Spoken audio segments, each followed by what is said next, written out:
আলাইকুম। সবাই কেমন আছেন? আশা করি সবাই ভালো আছেন। আলহামদুলিল্লাহ আমিও ভালো আছি। আজকে একটি মজাদার রান্না নিয়ে আপনাদের মাঝে হাজির হয়েছি। সবাই সরিষা ইলিশ, সরিষা বাটার ভর্তা অনেক কিছু খেয়েছেন। জানি না আপনারা এটা খেয়েছেন কিনা জানি না। আজকে এই মজার এই সুন্দর জালিটা দিয়ে কচি জালিটা দিয়ে আজকে আমি সরষে বাটা দিয়ে ভুনা করব। তাই আপনাদের সামনে শেয়ার করার জন্য চলে এসেছি। প্রথমে এই জালিটাকে ছিলে নিব আমি। এই সরিষা ইলিশ খাওয়া হয় অনেক মজা করে। আর এই সরিষা বাটা দিয়ে যদি তৈরি করা হয় এই মজার জালিটা রান্না করা হয়, খেতে আসলে অনেক মজা হয়। অনেকে তো অনেকভাবে খেয়েছেন। আজকে এই প্রক্রিয়াটা আপনারা অবলম্বন করে বাসায় অবশ্যই খেয়ে দেখবেন, খেতে কত মজা হয়। এই কচি জালিটা দিয়েই আমি সরিষা বাটা দিয়ে ভুনা করব আজকে। তাই প্রথমে এইটাকে ছিলে নিতে হবে। এই জালিটা আমি ঝুলে নিয়েছি, এখন এটাকে ভালোভাবে পরিষ্কার করে ধুয়ে নিতে হবে। এই যে জালিটাকে ধুয়ে পরিষ্কার করে নিয়েছি, এখন এটাকে কেটে নেব।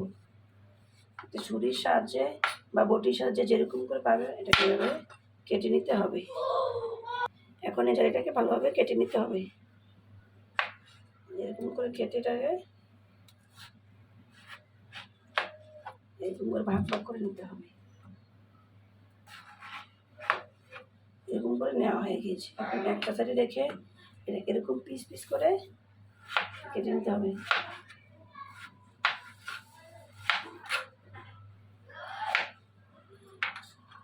এই যে দেখুন, এরকম পিস করে আমি সবগুলোকে কেটে নেব।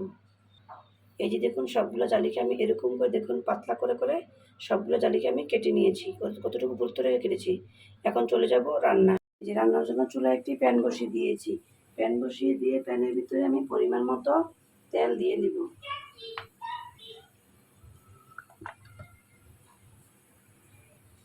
তেলটা গরম হয়ে আসলে দিয়ে দিব এখানে আধা কাপ পরিমাণ পেঁয়াজ কুচি। পেঁয়াজ কুচি দিয়ে পেঁয়াজটাকে একটু ভালোভাবে ভেজে নিতে হবে।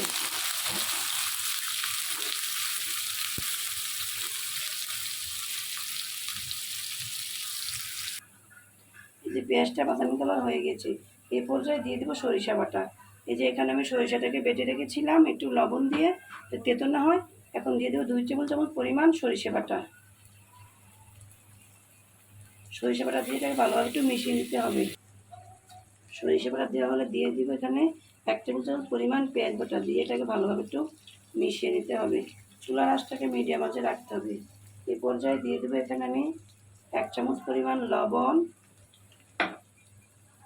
ও 1 চামচ পরিমাণ ধনিয়া জিরার গুঁড়া, 1 চামচ পরিমাণ হলুদের গুঁড়া ও আধা চামচ পরিমাণ মরিচের গুঁড়া। ঝালটা যে খেতে যেরকম ভালোবাসে স্বাদ অনুযায়ী ঝাল দিয়ে সবগুলো মশলা দিয়ে ভালোভাবে মিশিয়ে নিতে হবে।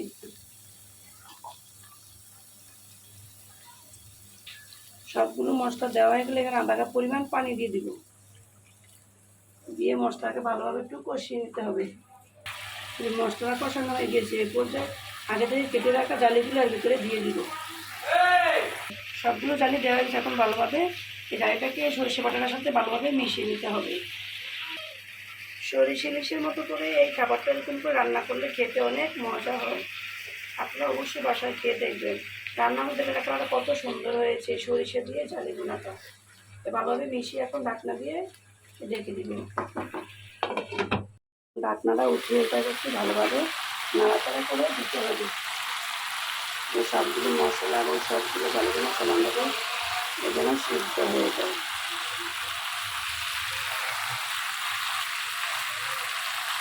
এখন ঢাকনাটা উঠিয়ে একটু ভালোভাবে নাড়াচাড়া করে দিব। দেখুন তাহলে দেখতে কত সুন্দর হয়েছে এবং ভিডিও দেখে দিচ্ছি।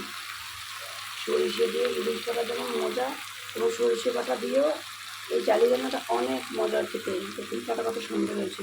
এখন ভালোভাবে একটু নাড়াচাড়া করে মিশিয়ে দেবো। এখানে এই জালিটা সিদ্ধ হওয়ার জন্য এখানে আধা কাপ পরিমাণ পানি দিয়ে দিব।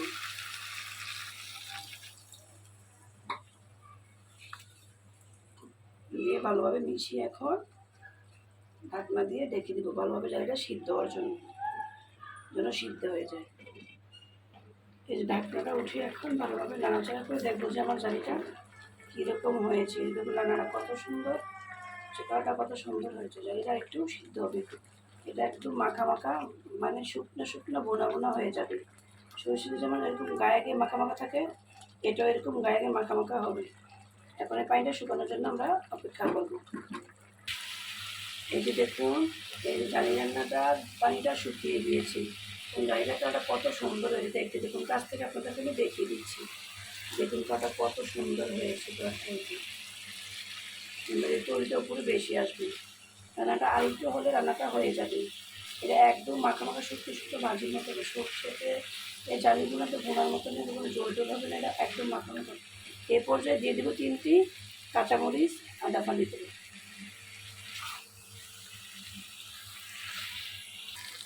এই যে দেখুন আমার রান্নাটা হয়ে গিয়েছে। খাওয়াটা কত সুন্দর, দেখুন তেলটা সাইড দিয়ে কত সুন্দর করে বেশি আছে, বেশি বেশি উঠেছে। দেখুন কাঠ দেখতে কত সুন্দর হয়েছে। এগুলো কাছ থেকে দেখিয়ে দিচ্ছি, দেখুন কাঠটা কত সুন্দর হয়েছে। সরষে দিয়ে মাখা মাখা ঝুলে তেলটা উপরে বেশি আসছে। দেখুন কত সুন্দর দেখতে কাঠটা হয়েছে। এই যে দেখুন আমার রান্নাটা হয়ে গেছে, আপনাদেরকে আমি দেখিয়ে দিচ্ছি কাছ থেকে কত সুন্দর হয়েছে। দেখুন এই যে কাঠটা কত সুন্দর মাখা মাখা হয়ে গিয়েছে। আর এই যে কিন্তু রান্না হয়ে গেল আমার এই সরষে দিয়ে জালি ভুনাটা। রান্নাটা আপনারা অবশ্যই এটা বাসায় রান্না করে খেয়ে দেখবেন, খেতে কত সুন্দর মজা হয়েছে। এই পর্যায়ে আমি চুলার আঁচটা বন্ধ করে দিলাম। চুলাটা এখন দেখুন কাছ থেকে দেখিয়ে দিচ্ছি আপনাদেরকে কত সুন্দর হয়েছে। আপনারা বাসায় এটা অবশ্যই রান্না করে খেয়ে দেখবেন, গরম ভাতের সাথে খেতে কত অসাধারণ লাগে। আজ এই পর্যন্তই, আল্লাহ হাফেজ।